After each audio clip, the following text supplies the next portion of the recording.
I always think so highly of Snap. I think that you have a best-in-class partnership program and one that's truly unparalleled within the media industry.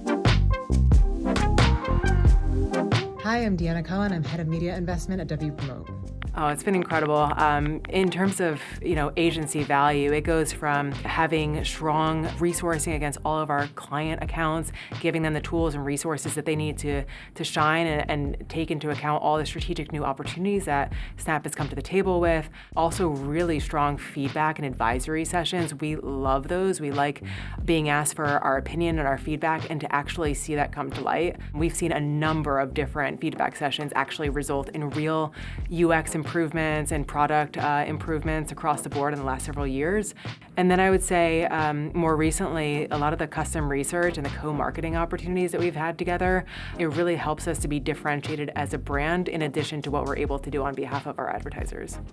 I think definitely the acceleration with the DR roadmap has always been helpful. Just a lot of the products that we've been testing, or the attribution windows, for example, 7.0, budgets and efficiencies and performance always matters at the end of the game, and Snap has been doing an incredible job with that, so that's an easy sell. I think we're also really interested in the DNA of Snap in terms of sponsored snaps and testing a little bit more pervasively with that and understanding how we can reach that target consumer. And then also always the AR, the innovation there is unparalleled, and it's something that we'll continue to test as we try to bring more novel brand opportunities to our clients.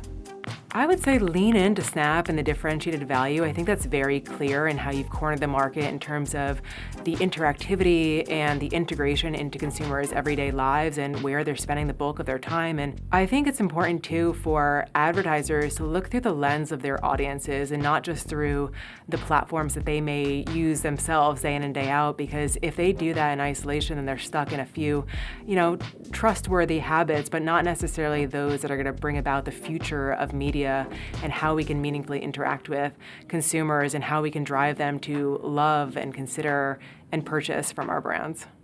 Ooh, an emoji. I would say the ghost. That's so on the nose, but it's an effervescent community. It's those that are very happy to be themselves and to show up in very authentic ways and know that they're not going to be held liable to, who the person that they are in that moment of time. There's a really nice experiential and close-knit component to it, but one that doesn't take itself so seriously.